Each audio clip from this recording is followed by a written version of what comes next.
Hello friends, இந்த வீடியோவில் carnation flower வச்சு ரொம்ப ஈஸியாக ரொம்ப சீக்கிரமாக ஒரு மாலை எப்படி கோர்க்கிறதுன்னு பார்க்கலாம்.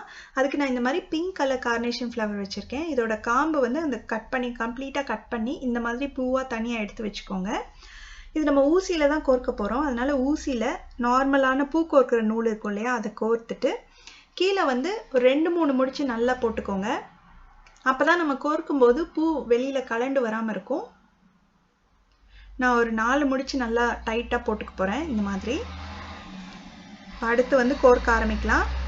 ஃபஸ்ட்டு இந்த மாதிரி ஒரு பூவை எடுத்துட்டு அதோட காம்பு பகுதி நுனியில் இல்லாமல் கொஞ்சம் மேலே ஏற்றி கோர்த்துக்கணும்.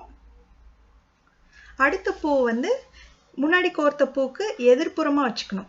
ஸோ அந்த சைடில் வச்சு இப்படி கோர்த்துக்கணும். இந்த மாதிரி இருக்கும்.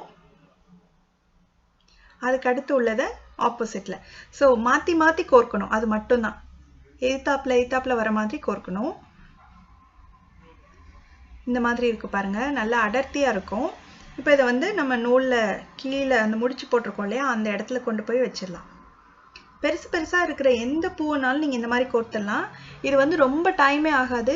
கொஞ்சம் டயத்துலேயே நல்ல நீளமான ஒரு மாலை மாதிரி கோர்த்து முடிச்சிடலாம். அவ்வளோ அழகாக இருக்கும் பார்க்குறதுக்கு. இந்த மாதிரி மாற்றி கோர்க்கணும்.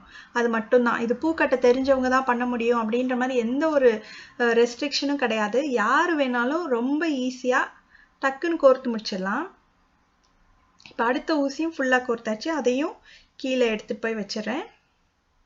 இந்த மாதிரி பூ கோர்க்கிற ஊசி இருக்கும் இல்லையா, நீளமாக, அதை யூஸ் பண்ணிங்கன்னா நல்லா ஈஸியாக இருக்கும். சின்ன ஊசினா 2 பூ கோர்த்ததுமே ஃபுல்லாயிரும். அதனால இந்த மாதிரி பெரிய ஊசி யூஸ் பண்ணிங்கன்னா நல்லா ஈஸியாக நிறைய கோர்க்கலாம். இப்படி மாற்றி கோர்க்கணும், அவ்வளோதான். இந்த கார்னேஷன் ஃப்ளவர் பார்த்தீங்கன்னா பார்க்குறதுக்கு ரோஸ் மாதிரியே இருக்கும். நிறைய கலர்ஸில் கிடைக்கும். ஸோ உங்களுக்கு எந்த கலர் வேணுமோ அந்த இதில் வாங்கி நீங்கள் இந்த மாதிரி கோர்த்துக்கலாம்.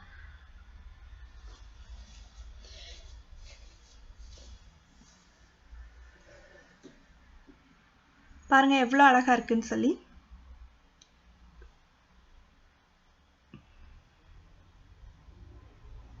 ஃபுல்லாக நான் கோர்த்துட்டேன்.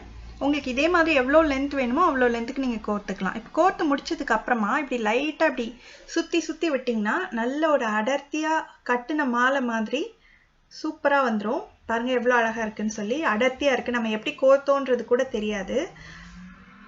இப்போது கடைசியாக ஃபினிஷ் பண்ணும்போது எக்ஸ்ட்ரா உள்ள நூலை கட் பண்ணிவிட்டு கீழே வந்து நம்ம 2 நூலாக தானே கோர்த்துருக்கோம், அதை வந்து பிரிச்சுட்டு நல்லா 2-3 முடிச்சு போட்டுக்கணும். அப்போ தான் வந்து பூ வெளியில் கலண்டு வராமல் இருக்கும். இதே மாதிரி உங்களுக்கு எவ்வளோ லென்த் வேணுமோ நீங்கள் அவ்வளோ லென்த்துக்கு கோர்த்துக்கலாம்.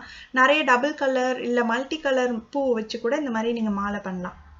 அவ்வளோதான். எக்ஸ்ட்ரா உள்ள நூலை கட் பண்ணியாச்சு. பாருங்கள் எவ்வளோ ஈஸியாக எவ்வளோ சீக்கிரமாக ஒரு அழகான பூ மாலை கட்டுறது பார்த்தோம். இந்த வீடியோ உங்களுக்கு பிடிச்சிருந்ததுன்னா லைக் பண்ணி ஷேர் பண்ணுங்கள். இதே மாதிரி நிறைய வீடியோஸ் பார்க்கணுன்னா இந்த சேனலுக்கு சப்ஸ்கிரைப் பண்ணுங்கள். நன்றி.